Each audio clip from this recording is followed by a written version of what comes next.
Welcome back. Gwen here for episode 3 of my long deep hold series personally that I do for my workout. If you remember, first one was headstand, second one was shoulder stand. Today we're going to do back bend, and I want to give you a couple different variations. Back bend can be very scary for a lot of people, and therefore they're going to totally avoid it. I say don't do that. There's a lot of stages you can do, just like headstand, in order to accomplish your back bend. So first, I'm going to tell you about open chest stretch on the ball, which I've talked about before. And like I said before, with my long deep hold series, depending on how much time I have, hold for anywhere from 1 minute to 10 minutes of each pose. Who's going to hold a back bend for 10 minutes without building up anxiety and stress and just freaking your body out?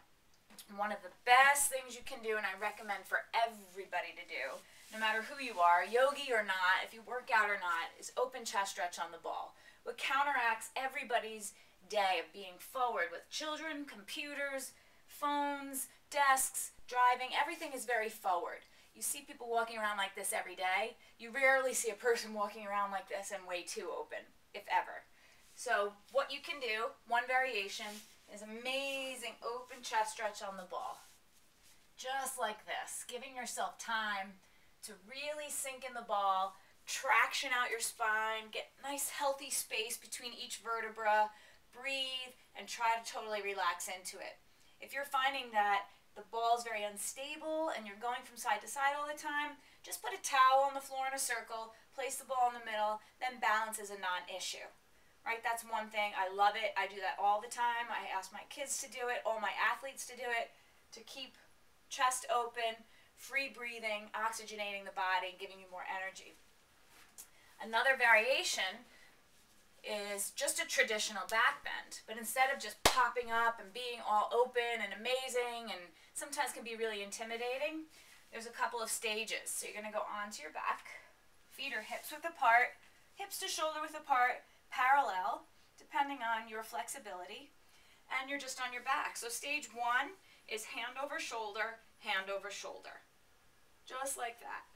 What you want to do here is make sure the elbows are pointing straight up to the sky, and they're not dropping out, that you're plugging your whole hand into the floor, all 5 fingers on the floor, equal space between each finger. Really important to focus mostly on your pointer and thumb. Okay? So you're here. This is level 1. Just working this can be hard for some people. Just getting the hands down can be hard for some people. Level 2 is still not going all the way up into back bend. It's pushing into the hands, pushing into the feet, and just settling in on the top of the head. Okay? And you could readjust the hands, try to get kind of simple here. Release, chin to the chest, and back down. That's level 2. Level 3 is still not a back bend. It's about building some strength in the arms. I think a little bit harder than a back bend. Opening triceps, strengthening tricep, bicep, and just giving yourself a chance right before full expression of back bend. Same thing. You always want to go through and honor each level. So you're level 1, level 2, or level 2 here. And level 3 is just lifting up a little bit, building that strength. And then in time with practice, full back bend. When you're done with your back bend practice, honor that lower back with a little forward bend, child's pose, and that's it.